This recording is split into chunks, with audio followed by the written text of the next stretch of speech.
Good morning, everybody. It's cold. Actually, been in here about 10 minutes, and it was 1.5 degrees when we walked in. So I'm going to shoot this now, because you never know, it might get above 2 degrees if I leave it any longer. I doubt it though, because it is supremely cold. Morning, how are you all doing? I hope you caught... Morning. Yeah, hey, there he is. Can you see him in the background? I hope you caught yesterday's stream. We were testing, let's flick you around, some new paints. Just before I show you that, let's show you the can. So it's hot off the press, this video.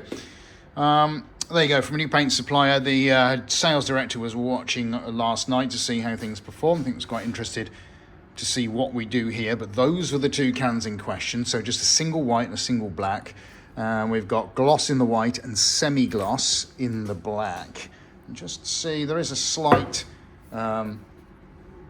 softening of the glossiness there. It's more of a sheen than it is a gloss. Quite difficult to show you on the camera, but that's it. So we kept it to a monochrome palette, bit of the Queen's Gold in there as well. Ready for this? There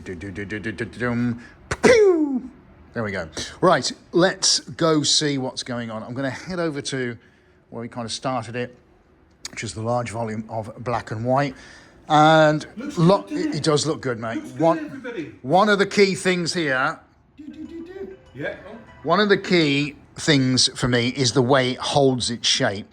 Historically, with the paints in the past, especially for the last couple of years from the previous place, they kind of tend to wander a bit and the white sinks underneath. But actually now, having come in and seen it for the first time now, as we're looking at it with you, it seems to have held up rather better. And particularly where I stuck white, didn't I, over the top, and then obviously I delineated that by bringing black through it. But actually that crossover there, where my hand is, either side, the white has kept its integrity, which is really good, and I'm really happy with that. What's a real revelation to me is this semi-gloss black, and I'm going to see if I can maybe maneuver the phone backwards and forwards. You see this ridge here? Look, all the way around it, that's held shape. So what I moved with the tool and then stopped with has actually maintained itself, and that doesn't normally happen. It levels. I think was it Rita? The Rita said, yeah, on the comments, yeah. Is it moving? Is it doing whatever it's doing? That's fine. Well, good news is it's managed to kind of stay where it is. We've got a similar situation going on here with the white. Yeah, that's awesome there. And we've got a little bit of it's almost like a barrier, kind of where mountains meet the sea.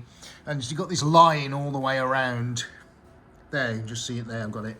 And that doesn't normally happen either. There's a little bit of ingress with the silver. So, of course, that is a little bit mixed in, which is going to slow its flow rate down. But actually, again, the white is kind of behaving itself. It hasn't disappeared off. It hasn't sunk down. And that looks awesome. This, just this black chasm, I think, is just mega. That's my favourite bit of the whole lot. But so far, they are behaving themselves. Now, let's go around this side, have a look at the gold. So I popped some gold in here and there. This one I didn't move around. And again, good news, it hasn't sunk down. Now, I know this... Go on. You can see it, and what it's done is almost pushed away, and it's created a very slight crater. So it's pushed this silver out, turned it into this slight grey, but it hasn't disappeared, which normally that would just be gone under, never seen again. Exactly. Now, I know there's no black and white in there from the new paints, but it's still quite interesting the way that sat on the surface. So there must be something going on, particularly where we've got gold going on with the new paints. Look, it has stayed, hasn't it? Yeah, stayed on the surface. So you've got that big black with that little gold just sat on the top. Yeah. And you can see here, it's almost one of those mermaid's purses you see on the seafront, on the seashore rather. So again, really good that the black is kind of holding. It hasn't decided to just go. It's kept shape, and that's so important in so many of the works that we're doing. So that's really good. That's nice. Let them know that we have tested this, and it's still obviously tacky. Well, you're letting them know now. Yeah, it is tacky. I've just touched there, and it's still tacky, but it's stopped. So it's not moving anymore. This is where it's at. It's just got to dry a little bit more, and now we're going to see what the sort of satin or sheen or what we're going to get when this has had a few days to dry. So just giving you a few close-ups here. I mean, there's so many things to look at with this. It's awesome. It's going to take a while to dry. In fact, it's going to take a long time to dry. I'll take you into the other side in a minute. Is the gallery bit open? It is, yeah. Are the lights on? The lights are on. The lights are on. No, they will be. They will be. Right, so that's that. In fact, let's follow him. Because it is going to take a while to dry that, and it's going to be a similar situation to one of the brightly coloured ones. Right, go for it, mate. It's your big moment. It's the wrong remote. Oh. Where's the other one there? Next to it. Right. This is my moment. Oh my God. Ready? Hooray! Right, there we go. We got light. This is the Paula's piece. I don't know if you've all seen that. That's going to take a bit of drying as well. We'll get past that. So yeah, ultimately this is going to be split up into smaller pieces. Not quite sure how many yet and which ones. Going to have to look at that at a point in time. Fortunately, I can do that on Photoshop, but for now we need a bit of space. So we pulled it out here to finish its curing process. It's a big one. It is a big one. Yeah, so the one I was meaning, which is the one we're going to stretch up today, get this off the floor. Infinite Light, which is on the website already, but I'm going to get this around the frame, so I've got to trim the sides around, do that. It's very, very cold here. Probably not the best idea to do it in these temperatures, but we're going to use a heat gun and it should be fine. I want to get this off the floor before temperatures go too crazy and fall literally through the floor. Not good being on concrete.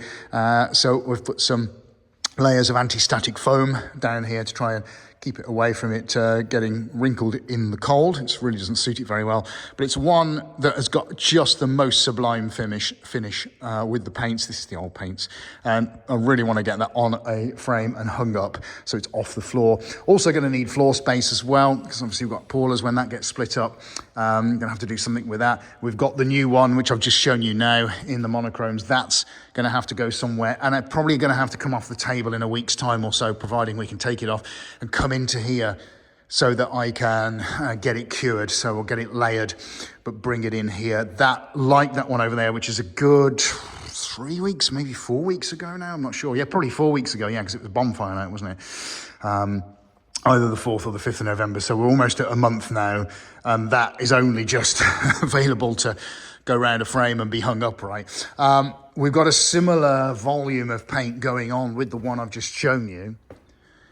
So this is going to take quite a while to dry as well. I anticipate we're going to be nearer Christmas, maybe even after Christmas before this can go around a frame, just because of the volume of paint. Now, we are using this new paint, so there's every possibility it might dry quicker, but knowing that we've been using paints we've used for a while on it, like the copper and like the silver, those in big, thick dollops do tend to take a while anyway. So even if the black and white cure quicker, we're still kind of at the behest of the copper and the silver. Just thought you'd like to see that anyway, because I think it's epic. It looks absolutely awesome. You can't go wrong with this as a colour palette. There's drama, there's intrigue, there's action, there's detail. There is groundbreaking stuff going in there because we're using a combination of materials that's never been used before. We're using 4 different paint suppliers in one painting, and I absolutely love it. Did you just breathe out then? Yeah, can't quite see the...